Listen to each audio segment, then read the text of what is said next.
राजा।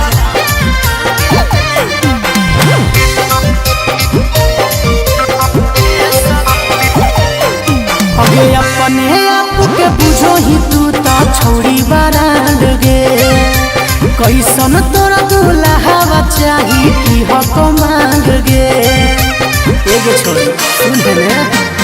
अगे अपने आप के बुझो ही तू तो छोड़ी बरांड गे कैसन तोरा दुल्हा चाही की हक मांग गे। अगे बुझो ही काहे लफुआ छोड़ी नियत से ही ने कगे। अगे बुझई भी फाइन ऐसन हो हमर के सगे कोई विश्वास त छोड़ी पला तू के देखगे।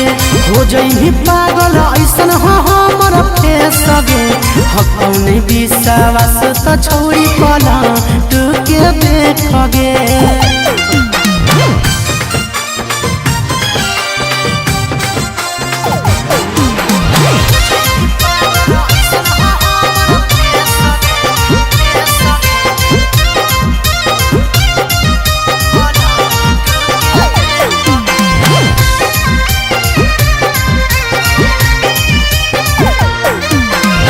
दिलावा पर हाथ रख के कर महसूस छोड़ी देखते दीवाना होगी ऐसन हो लुक छोड़ी से एकदम पागल है। दिलावा पर हाथ रख के कर महसूस छोड़ी देखते दीवाना होगी ऐसन हो लुक छोड़ी। अब पहले नजर में हो जी तो प्यार करल है एक बार भेट गे।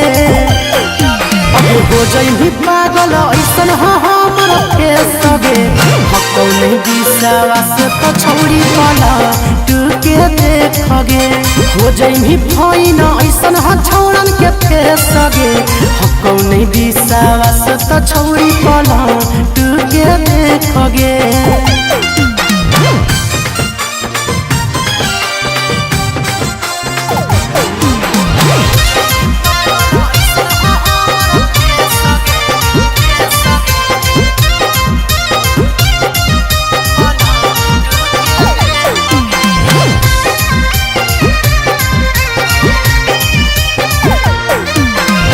जबुले नहीं सजमी छोड़ी लगम ही तू जीरोगे बिना गे मेकअप कैले लगबो हम हीरोगे।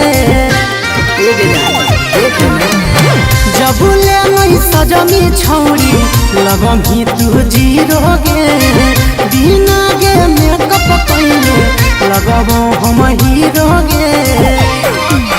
सागर बेदर्दी कहो तोरा छुके करले चेकगे। अगे हो जाई पागल ऐसन हो हमर के सगे कौन विश्वास त छोड़ी पला तू के देखगे। हो जाई फाइन ऐसन हो हमर के सगे कौन विश्वास त छोड़ी पला तू के देखगे।